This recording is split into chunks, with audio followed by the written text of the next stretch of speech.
Hey creative friends, welcome to my channel. And I have to show you what I've been working on because I just did my Saturday Happenings video earlier today, and I said that I have been converting our canvas-like greenhouse into a coop for the chickens for spring.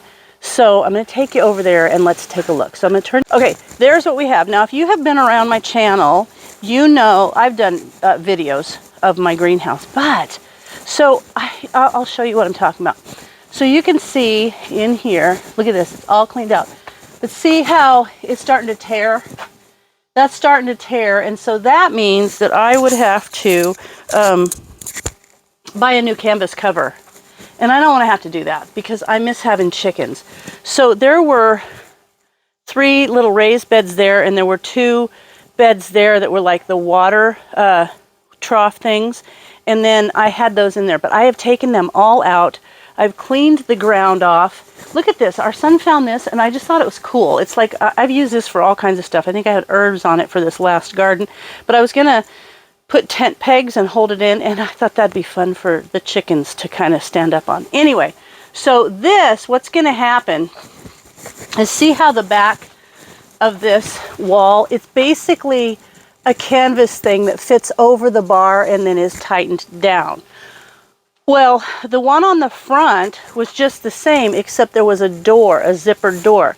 I have pulled it off and it's laid there because each one of these sections is 5 feet. So this is a 20-foot long greenhouse. So what I'm going to do is I took the front off here. I'm trying not to move you too fast. The front that was there, I took that off. Well, Brian took it off, and we folded it up because what ultimately we're going to do is on this post, we're going to put that door. So it's kind of that 5-foot section is closed off. There's going to be a door, and I can cut down in the bottom. I'll cut a little way for the chickens to get in. And so in this back section will ultimately be their coop. There's going to be their roost over here. We're going to build a roost, and then I'll put their nesting boxes down over here. So that's private and off, and it'll be warm in the winter because it doesn't get that cold here. So then this whole front section, the whole 15 by 10 here, all the way from the beginning all the way to that section, we're going to cover that with chicken wire, you know, or we're going to close it in like a coop. And I am going to leave the top, the canvas top, so that it's protected from the rain. And then over here, I have, you know those sand boxes that kids get that look like a big turtle? I have one of those still that we have drug around for years, but I'm going to put it over there, and I'm going to make that their dusting bin. So that's what I did, but I still have to put my little wagon stuff away.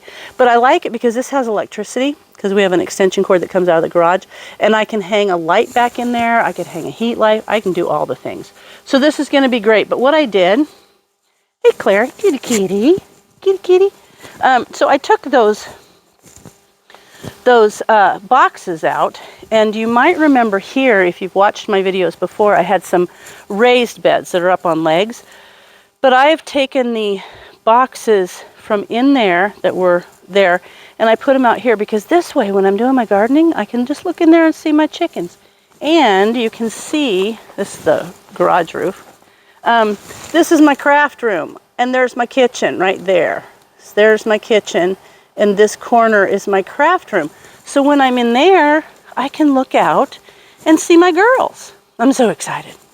So then I've got my water bin, I've got my composter. I'm going to leave this here because I'm going to grow my radishes just like I did. And then the third one I put there, and this is where I was growing my my squash before. So there's where the squash is going to go. And then my tomatoes, let me talk about those. So I had those sitting out here, and there's a random dog someone is letting run, and he has peed them to death. So sorry about that, but I moved him over there to try to keep him away because they were over where he could walk around them, and I'd look out and there'd be this big dog out here, you know, self-watering, and it's killing them. So then I've got my little herbs. But then those raised beds that were along the side over there, I'm going to move these buckets, but I went ahead and put them like a U shape here so I can plant things and I can just walk in here and work on it. Look at my little melon. Look at my little melon. There it is. There's a few of them in there. Anyway, so there's that. But anyway, let me come back over here so I can show you from looking out of the chicken coop / greenhouse. So see, those are kind of like a U, and I can work in there. So he had to help me carry these over. But so there's my raised beds. I still have all 3 beds, so I still have the same amount of garden space, but it's outside the greenhouse. So this is going to be our chicken coop. I'm loving it. It's going to be the way it is. So that's what I've got going on, and I'm super excited about this chicken coop / run, because where I had them before, I'll show you. Where I had them before was way up there on the other side of that barn. Behind that was their coop, and I couldn't see them. I couldn't see them from the house, and when it was raining, you'd have to walk way up there, and then there was no way to cover it over, so when it rained a lot, it'd get all muddy and icky. But this is gonna be so perfect. And then I can still do my gardening, and I can still, you know, kind of enjoy my girls and my garden. All easy convenience to the house. So there's what I've been working on, and we'll see. It's just gonna get better over time, right, dear? Yep. Yep. All right, you guys. Hey, as always, thanks for watching, and I'll see you in my next video.